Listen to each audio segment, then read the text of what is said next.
initials after his name that Dr. Hurdle has.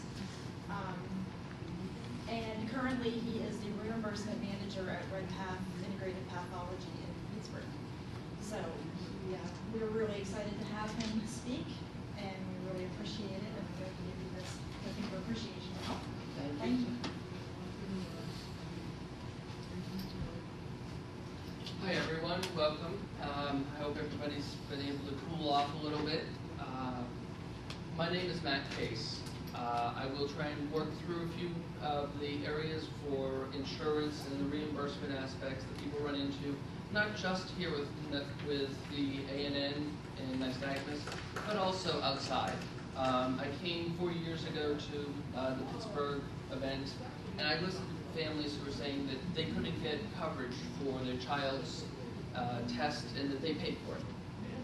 And I just heard things that didn't sound fair, didn't sound right, didn't sound ethical, and so I came forth and said at the last one I would do the session, and again today.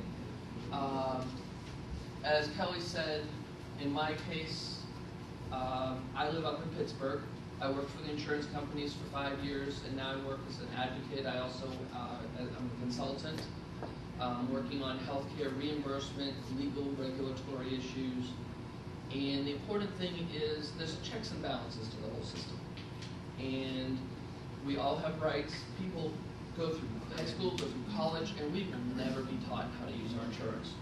We'll go in and we'll go to work for some place, we'll sign all our forms, and they still won't teach us how to use our insurance. We have rights that you think it's fair, there probably is a way to keep it fair. Just briefly, I'd like, if I could, so that I get to know a few of you, if each of you could say your name, your hometown, and give a guess at how many health insurance plans there are. Just throw a dart at the board. If you want to start.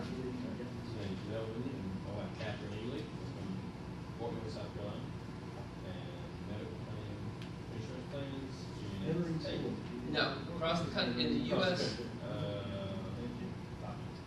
Okay. I'm Bridget Pullman, and I live in Placerville, California. And I would guess that there's 1,000. Just so that we have another guess on the board, Catherine, did you want to give a guess? I'm from Jamestown. That's where I'm from. And I'm Catherine, and I was going to say 1,000 too, so I'm sure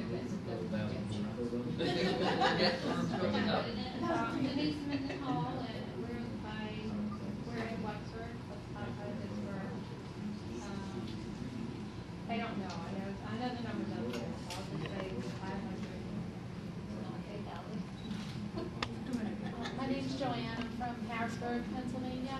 I'll say 1,300.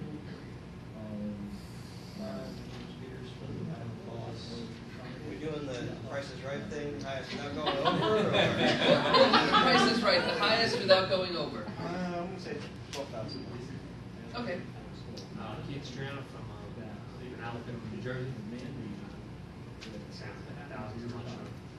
1,000? 777. Okay.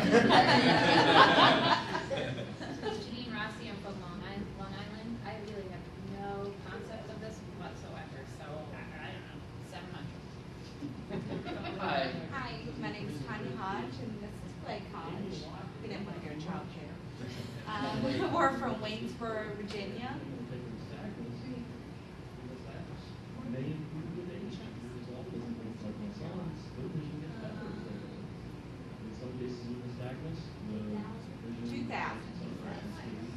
Hi, I'm Scott Jan from New York. I'd say 10,000.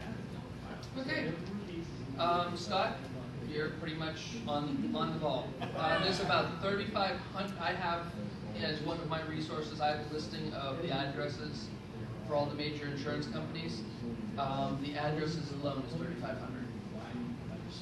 The number of plans, if you go over to your insurance company or Blue Cross Blue Shield, you'll find that the local carpenters union has their own plan. You'll go over to the electric company and they have their own plan. You go over to another one. We have, and this is important because somebody will say, well, should my insurance company pay for it? And I say, there's 10,000 plans out there. Each one of them is able to negotiate separately and pick what their insurance is. So I can't tell you guaranteed what every insurance company will pay. What I can do is help to give you the rights that the states who regulate that industry help to give you, so that you have an understanding, and not just for this, but you go in to get an immunization for your child, and it seems like it should be covered, and it gets rejected. And it's $100. Well, those $100 rejections add up. And so if you can have, 10 of those rejections, maybe you get to go on a trip to DC. The agenda. We'll review the insurance basics, review a few frequently asked questions and challenges. We'll have some open discussion time, and we'll identify any action items. Also, if any of you have questions after this, you can find, I have my consulting cards at the back and at the front, and I'll take questions afterwards also. Insurance basics. What is it? How does it work? It is a $1 trillion industry in the U.S. alone. Actually, $2 trillion. The paperwork is a maze. The knowledge barriers can prevent patients from using insurance to their fullest, as I said. How many of you have ever had a training on how to use all your insurance? Insurances don't have a financial incentive to give patients the knowledge to use insurance to their full potential. Doesn't mean that they will lie to you, but it does mean that their business, it isn't necessarily in their interest to tell you what's free to you, or what your rights are, or how to use them to the maximum. So today we'll try and explain some of those basic rights to you, some of the abilities you have to make sure your family is covered. And it's going to become more important as the years go along, where our insurance industry is changing. We have the healthcare bill, everything else is changing the industry. What is a claim?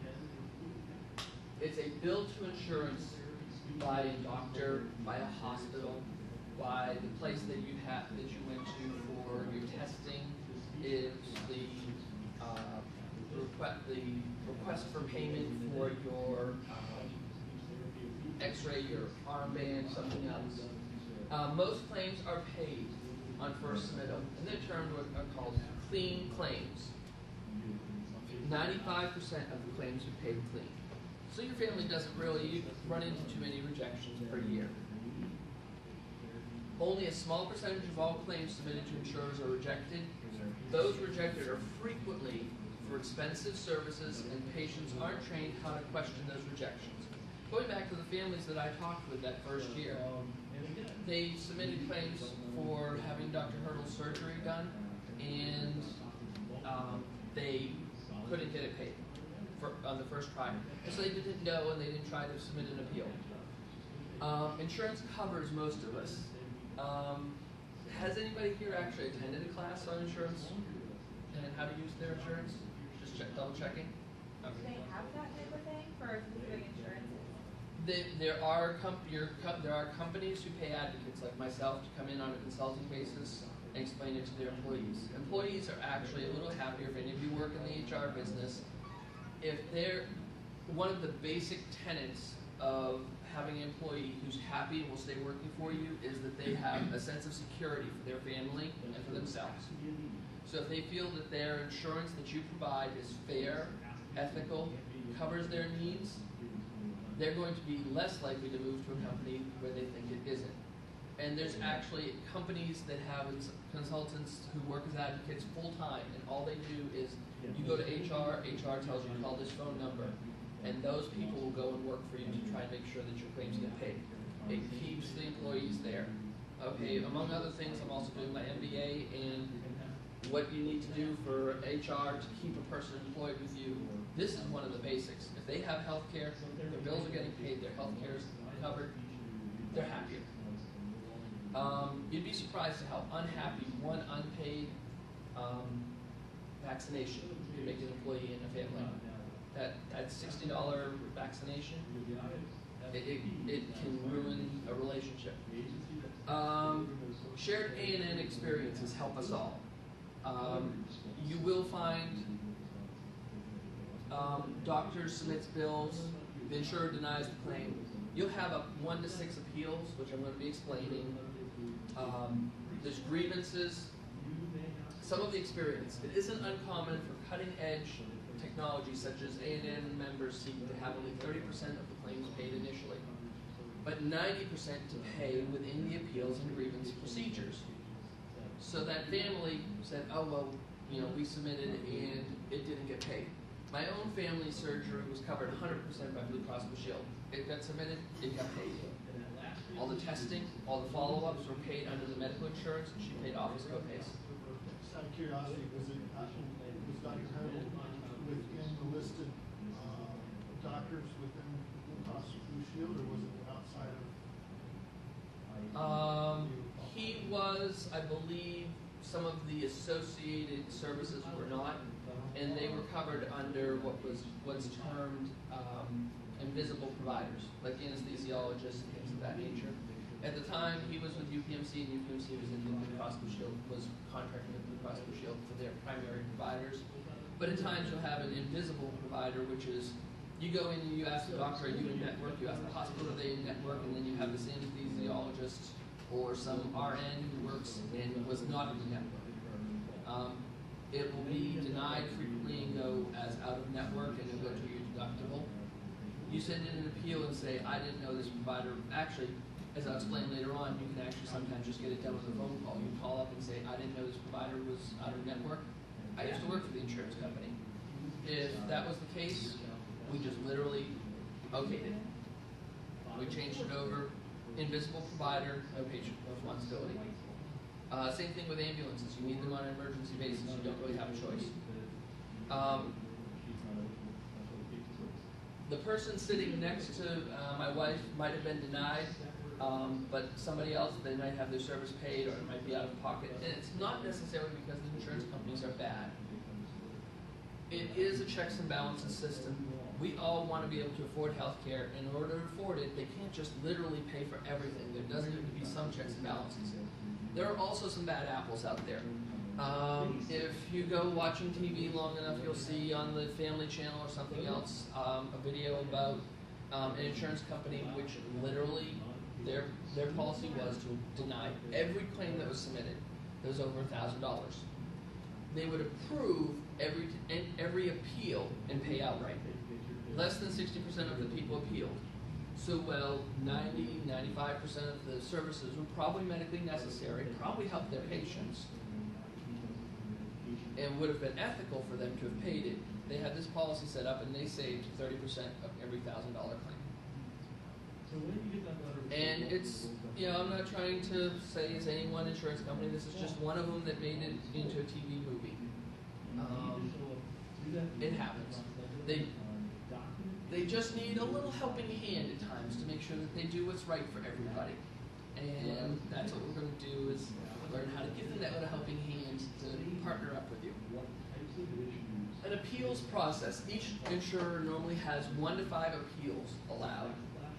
Only one external appeal is usually a grievance procedure. An appeal letter. Simply put, an appeal is a letter to an insurer saying you object to something being rejected. Nothing fancy. Insurers receive appeals on Post-its, which are just as binding as a letter from a lawyer. And yes, I can tell you I've received Post-its when I went there. It can be as simple as one sentence. People think that it's this horribly difficult task. It's not. And I'm here to tell you it's not. You can, frequently you want to ask, you know, is there a specific appeals form? Can you send it over to me? And it'll look a little daunting. But you can literally appeal a denial saying, I wish to appeal, I feel this should be paid as medically appropriate. That's it. Frequently they'll want medical records. You can get it from your doctor for no charge. I recommend that an appeal not exceed 1 to 2 paragraphs. So you may want to get medical records, and you may want to get a letter from the doctor. Dr. Hurdle was great about that with his patients. He would give them a letter explaining why it should be covered, even when the insurance company denied it, and they would go and do it.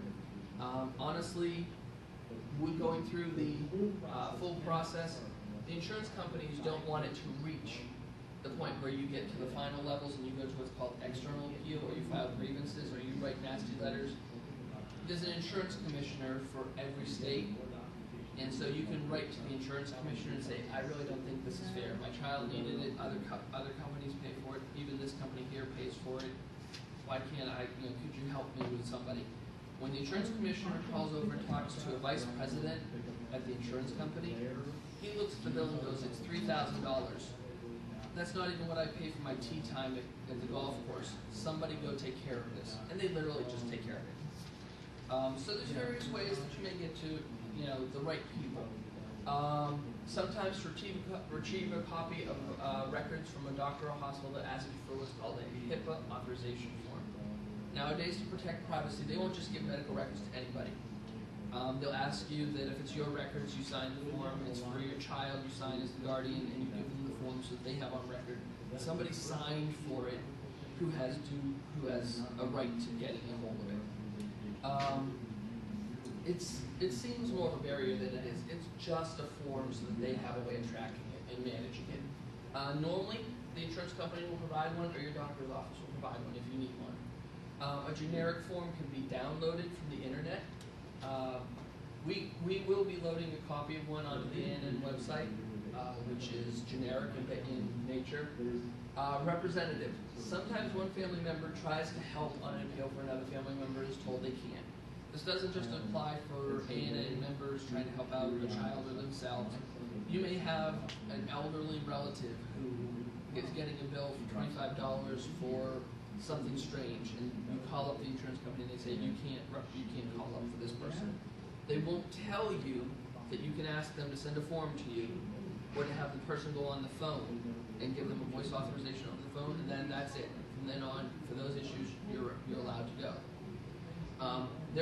They will help you out. They're supposed to allow you to do that. It is a barrier that you can overcome by using a form called the designated representative form. Ask the insurer to mail it to you. Essentially, the form allows another person to represent you or you to represent them on appeals. A generic one will also be put up on the ANN website. The appeals maze. Each rejection from insurers will only have a manner of appeal until a patient exhausts appealing to an insurance commissioner. When a rejection arrives, call the insurer and ask for an explanation and what appeal rights exist. The restrictions on what they have to tell you if they reject are not always the most complete. And in fact, in some states, it basically doesn't exist. So they can just say you're rejected and don't have to tell you. You have the right to send in an appeal within 60 days, 90 days, something of that nature. Sometimes when you call up and you ask what the appeal rights are, that's all it takes. The person will override it over the phone. And honestly, don't throw stones. The insurance companies make mistakes sometimes, and that person will just fix it. You went to Dr. Hurdle, he's really in network with Blue Cross Blue Shield, and they list him as out of network. Well, they look him up, and you're like, I was told he was in network. Could you double check? And if he's not, what's the appeal right? They look it up and they go, you're right. Let's just take care of this. Costs for you to go and do this. Usually phone calls. Usually it's toll-free numbers. Allow 15 minutes usually. Some of the insurance companies, if you call on a busy time, like a Monday morning before 10 o'clock, you might be on the phone for a half hour, 45 minutes holding. Put it off to the side. It's a toll-free number. Get through to them. Ask what happened. Allow 1 to 2 hours to go and do an appeal. You can Google and find yourself standard appeal letters for an insurance company nowadays. Just keep it simple. Explain that you think that it should be paid. Photocopy and keep a copy of everything. Even if you're not photocopying it, just print 2 copies and keep one. Put it in a manila folder. Postage, you're going to pay some postage going back and forth. You may pay to get a copy of the medical record. Most states, if you're getting a copy of like Dr. Hurdle's surgery record for the service and his pre-op and post-op observations that showed why it was appropriate and that it improved the quality of life for the patient, you probably will pay anywhere from 20 cents to $1 a page. Maybe it's 10 pages, 20 pages, but it's, let's say, a $15,000 combined surgery. The money's worth it. But don't send them your only copy, because if you pardon me, if you have to go back to them again, they will charge you the full rate again, whereas all you had to do was photocopy it at Kinko's and keep a copy. Grievances. Each insurer has a grievance system. It's a complaint system. It's separate from your appeals rights normally. Grievances are reviewed normally by senior people who have decision-making capabilities. More than one denied claim has been overturned when a grievance letter reached the right ears. They really don't want to see the grievance letter is different from an appeal. An appeal is all about was it medically necessary? Did it improve the person's life? Did it remove a disability? Did it remove a handicap? Did it cure them? Will it possibly diagnose something? A grievance will be treated differently. On that, your approach is,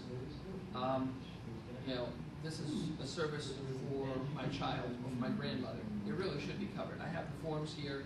I'd like to see if you will process it or whether I should go to the insurance commissioner and to the media with this. And especially if it's a heart-rending story, they don't want you to. The last thing they want is for it to end up in the public record. Well, it's going to them, no problem. But you send it to the newspaper and insurance commissioner and other people see it, and you send it to the insurance commissioner and a couple of others, you won't believe how fast something gets paid. But the insurance commissioner will ask, did you show due diligence first? Did you try to work this out with the insurance company and they just totally didn't work with you? And so he will ask, have you both been working with each other fairly?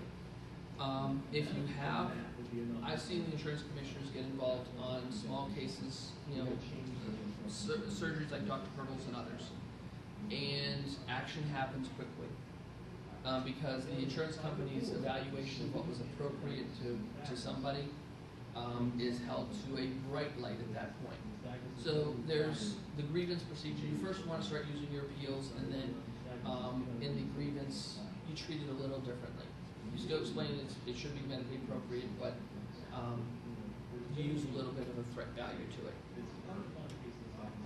Also file a grievance to your employer's human resources. They pay for the insurance and sometimes have great insight and leverage with an insurer. As I said, nowadays some of the insurance company, some of the employers will actually have people specifically assigned to their human resources staff where they outsource and use on a consulting basis to make sure that your services are cared for. Be inquisitive. Insurers are not a credit union. They do not act in the best interest of the health of their members at all times. They also make mistakes, just like the rest of us. And sometimes multiple letters are necessary to coax them into doing the right thing. Expect to submit up to 5 letters at 30 to 180-day deadlines.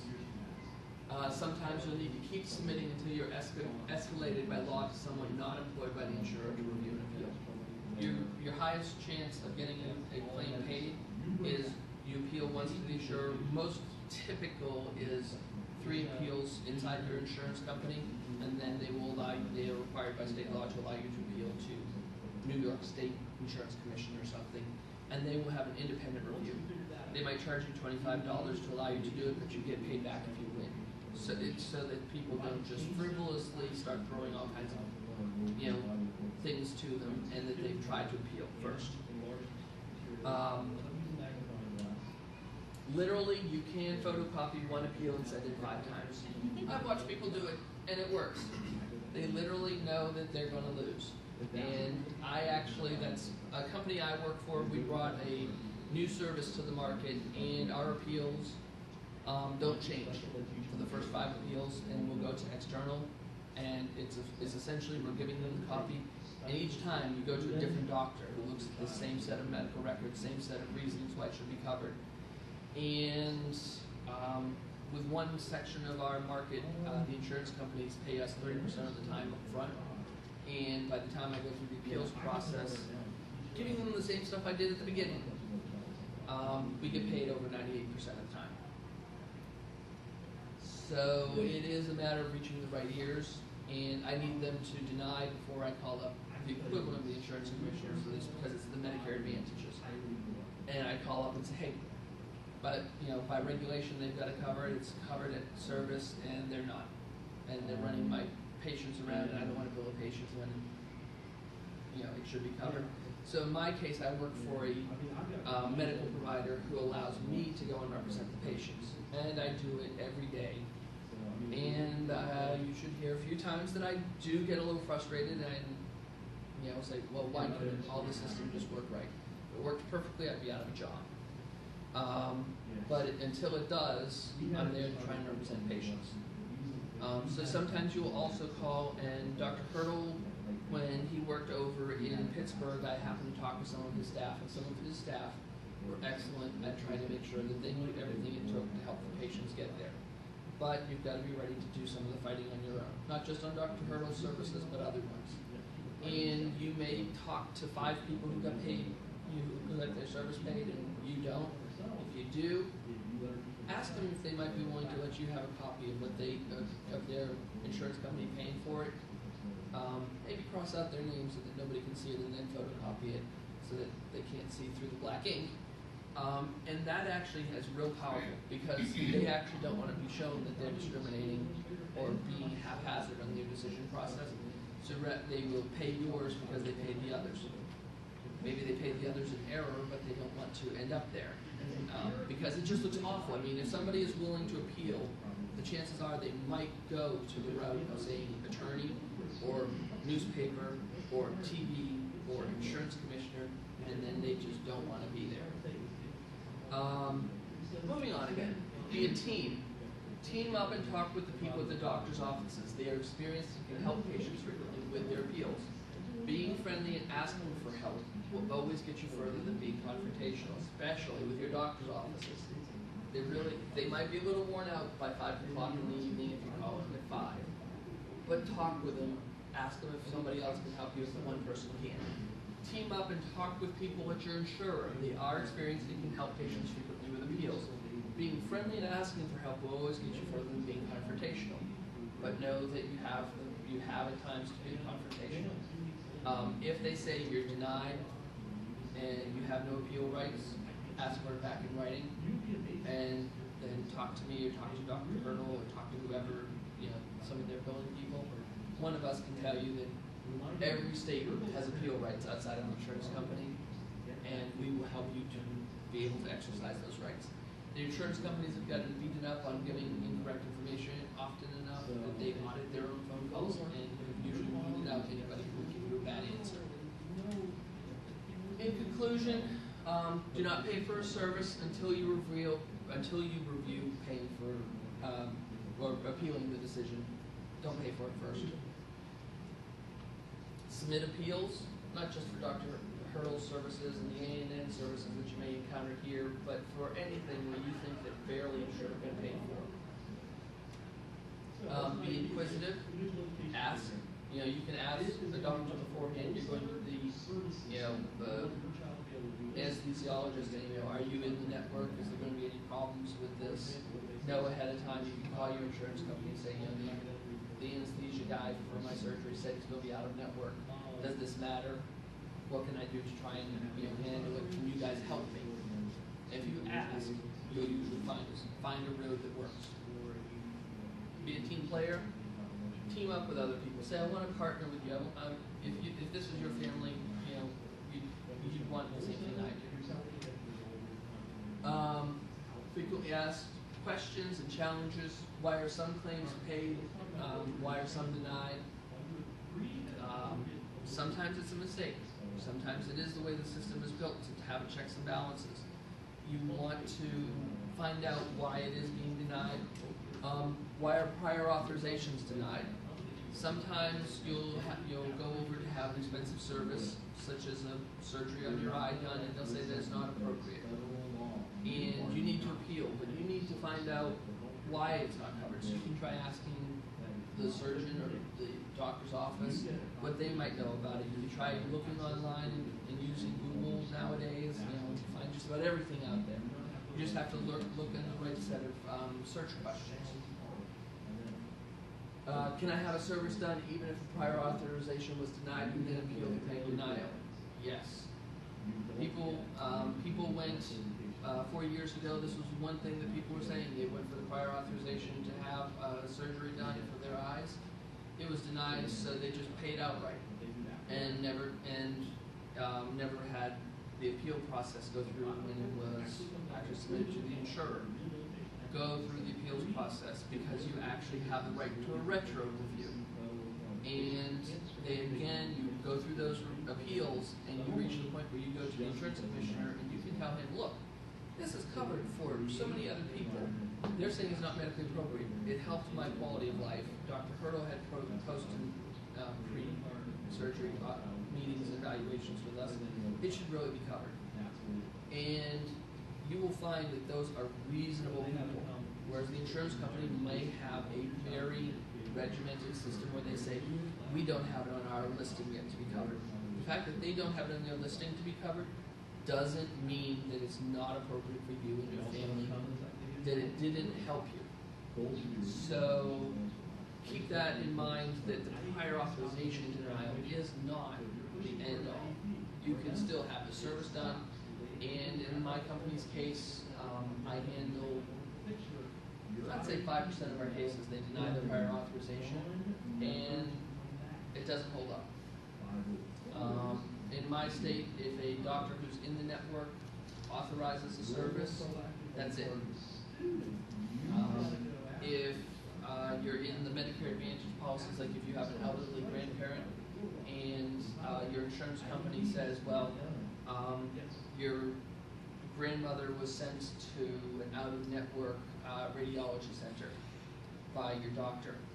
What they don't tell you is there's a Medicare regulation that says if an in-network doctor refers a patient out of the network for Medicare Advantage, the patient cannot be held responsible. So the regulation is that if an in-network doctor does that referral, he is a representative of the insurance company, and having done so that he was in network, they don't get to do that. You know what? I still get those denials every month. And I have to go and explain it to them. And then I've been told no. I have people from DC and New York call from the CMS offices and have to explain it. So it doesn't, and the person who said no or told me that this person was going to have to cover it themselves or, delayed the payment of the case, didn't necessarily try and do it with evil intent. They were trying to do their job. They're trying to make sure that there are checks and balances, and trying to work the best they could with the training they had. But it wasn't fair, it wasn't ethical to the people who have their insurance. So you need to be inquisitive and try and partner up. Where can I learn more? There's the internet. You'll find other things like this. Each year I try to cover a little different aspect of the industry. Open floor. Does anybody have questions or experiences they want to share? You mentioned the appeals process, and then you mentioned grievances. What's the difference? The appeals process is usually along what's considered medical necessity. And that is, you have the claim submitted from Dr. Hurdle's office. I'm just giving an example. You may have, and this also applies to your family member who's having immunization. You submit for an immunization and they say it's not medically appropriate, denied, not covered. You have the right to appeal and say it should be covered, here's why. And it's on a medical basis.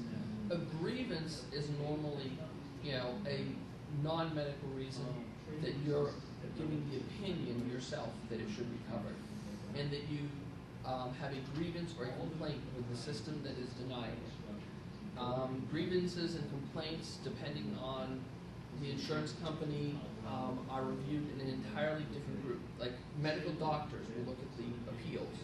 A grievance will frequently go to a department which is run by a vice president of the company with a staff below him about what his company is doing and it's wrong.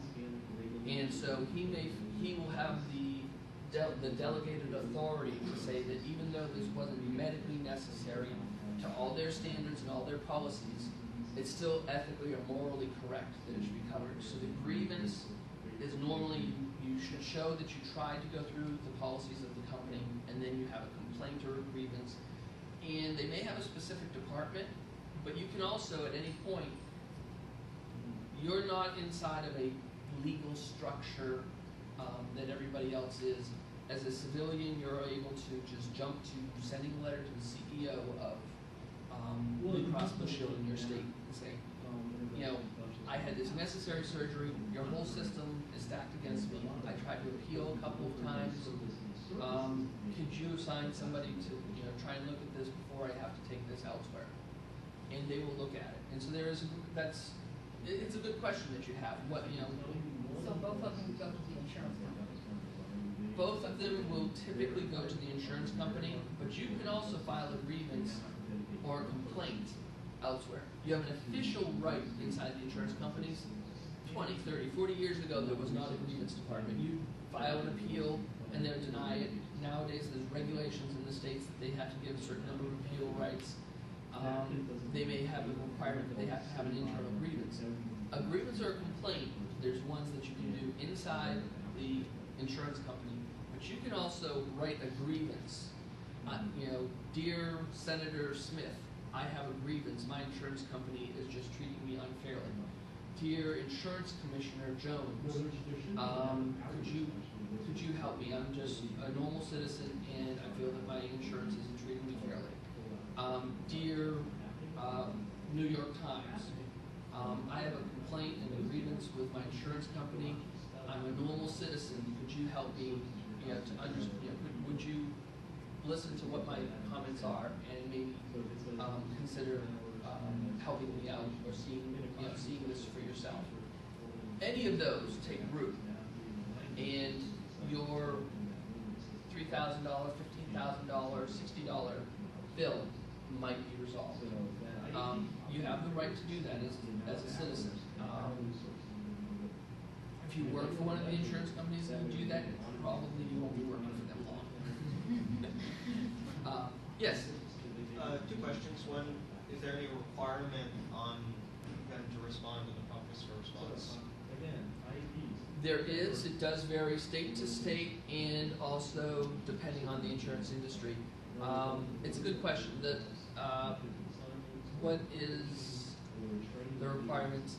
Let me give you a couple of examples also of what the timing requirements are of appeal responses. As I said, 20 to 30, 40 years ago, the insurance industries were new and there was no requirements. Nowadays, it's mostly state regulated. You can look online and pull up the requirements by state or also by the insurance company if it's not a commercial insurance, like it's a Medicaid or it's a Medicare Advantage policy, different ages, different segments. Usually the timeline is 30 days, 45 days, or 60 days that they have to respond back. Typically, your deadlines to submit an appeal are usually, most commonly, 60 days or 180 days, giving you a lot of time. Some of them are as short as 45 or 30 days. When you get the appeal in, you call up, you ask, they'll tell you what your deadline is. Write down what it is and who you talk to, because sometimes they give you the answer they thought they knew and it was wrong. But if you can prove that you called in and know who it was, they'll usually have to fess up to it. Most phone calls are recorded at the insurance companies. It's just a matter of pointing them to the right phone call and saying, your person told me it was 45 days, you're denying it for 30. I would like to have you go back and take a look and see that your company was the one who misdirected me. Do you really want this to go to the insurance commissioner? No? Okay, how about we go back to, let's be fair, take a look at my appeal. You had a second question. Yes. Something like Dr. Hurdle's work, would it be under medical or vision insurance? Because my vision is through PSP, my medical is through Blue Cross Blue Shield. Vision for, you're asking if Dr. Hurdle's service would normally be under vision or under medical. Typically, it would be under medical. The industry had to clarify that over the years.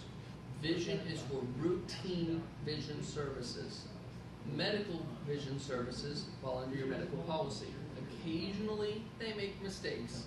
Our insurance company did. I called up, and the person fixed it in about 4 or 5 minutes. My wife had happened to go for a checkup with Dr. Hurdle, and they put it down that it was a routine vision, but it was medical, and she was, going for her medical condition. So that is a very common denial for people who attend the ANN conferences. Is they'll get their medical denied as routine vision. Dr. Hurdle's team has gotten pretty good at when they submit it, they're supposed to put a medical diagnosis code, not a routine diagnosis code.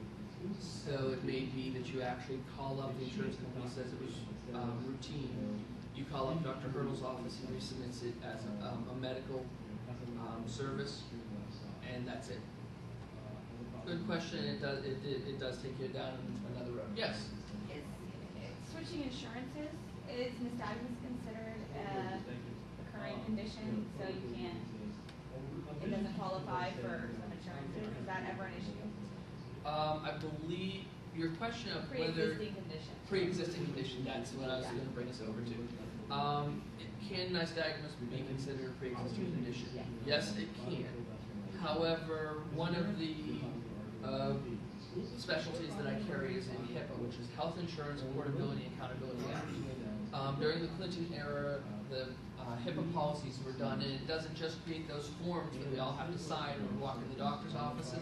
It also guaranteed that if you change from one insurance company to another, you have portability of having waived your pre-existing condition clauses. So if you do not have more than a 60-day break between insurance company 1 and insurance company 2, let's say that insurance company 2 has a 12-month pre-existing clause, you work for insurance company, you work for one employer for 6 months, you work for another one before that for 6 months, there's no more than 60 days break between them, all of that counts to waive it. So it was a very good idea that came into place. The insurance companies didn't like it because they couldn't get away from treating pregnancies, heart conditions, and other things of that nature. Yes, it can be a pre-existing condition, but it's usually exempted unless you took a break where you didn't have insurance. This is a little off topic, but I'm just curious, does this kind of, what you said about all the appeals and grievances, does that also work for dental insurance? Yes. Okay. Yeah. Working for the insurance company, I do medical, dental, prescription drug, and vision. Okay. Now I work primarily in the medical field, but as HR had occasionally, I'll throw it on to handle the others. Dental, sometimes they try to think that they aren't applicable in all the aspects, and they still are. It is awful to deal with dental. Yeah, and because dental is also smaller dollar value, frequently people won't appeal if they get a $60 denial on a cavity or filling or something. They won't go in and appeal it for fairness because it's just not worth their time, and the insurance companies get away with it, and they don't have an incentive to fix the system. And that's where I just encourage, do the postage, do a quick copy, and send it out. Yes? No, I'm just telling you, you have 5 minutes. Okay, everyone, 5 minutes. Maybe 4 questions if we keep them quick. I have a question. What types of insurance should you have besides basic medical insurance? Like, should you get the Social Security disability or medical, Medicaid, or Medigap, or depending on what the needs of the child is? As to what type of insurances somebody should take, it really is a person-by-person evaluation. I'm not trying to just bail out on this. I've had a number of people come to me, and I take a review with them of what type of insurances. There's also long-term care, whether somebody should have dental, vision, prescription drug, whether they should pay to have 2 or 3 different types of insurances, go through all the forms. As a short statement, I would say have as many insurances as you need to make sure that you'll get covered for the services you need efficiently. So if you have to pay $40 a month, but on odds per 5 years, it will cover $100 a month of additional expenses, then it's worth it to your family. So what I normally do is suggest that usually if you're working for an employer, or you'll find somebody who's accessible to you, you take your medical bills per year. Usually it's a 60-month window is the best way to look at it. because you might not have expenses that you expect every year, but in the next 60 months you know what you will. And then you take a look at what will best cover them for what it'll cost you to do so. Medicaid is usually very efficient to have. Medicare, any assistance that you can have from the government. Usually those type of plans are very efficient for what your investment in to have it covered. And they're typically very complete, and when something does get denied, they have a very regimented appeals process that will frequently go in the favor of the patient. We live in Harrisburg, Pennsylvania, and we take our daughter to CHOP in Philly, and it's out of network for my husband's insurance. And every 3 months that the doctor wants to see her and for the surgeries, they always want this, the insurance company wants this long-winded, detailed description of medical necessity. Why can't they just keep one on file? Why do they need one every single time we go? Because that's the way they build their system. It doesn't mean that every time you go to be seen, it needs to be. You could offer the doctor, type up the letter of medical necessity, give him a Word document that you email to his office. That all he has to do is fill in a couple of things from each visit, keep it really short, and he signs it and sends it back in. Or he could make a generic statement of why it's going to be needed for 4 visits or 6 visits or the next 5 years. And all his office has to do is fill in the dates. And if the insurance company gives a big fuss about it, send a grievance to their office saying that you don't think it should happen that way. And if you really think that it should be happening that way anyways, you can send a letter now. And people do listen. And at times I've seen something fall outside the earth where it goes to the Vice President's Grievance Committee and he says, let them do a form that goes carte blanche for the next 3 years.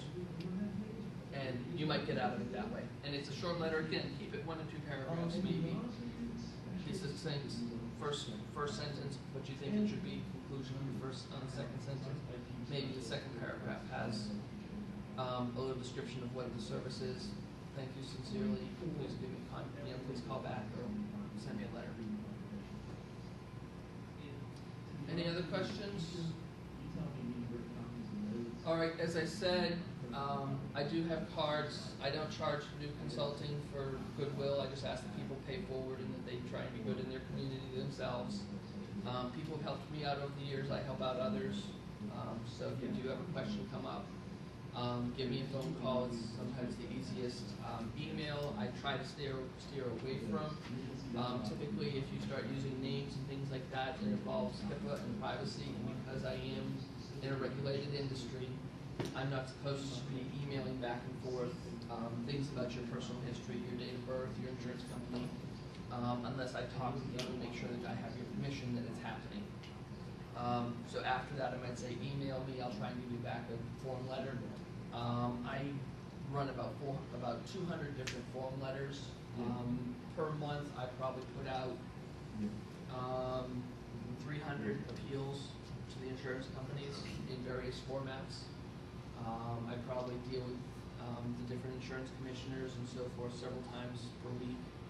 So I've probably been there and done that. And I'll try and steer you in the right way, and I try to give you the tools that you can do it yourself in the future, rather than my doing it for you. That way you can help your family and show your family you become a Superman. Other than that, all of you, thank you. I hope you've enjoyed DC today. Thank you. Thank you. Thank you.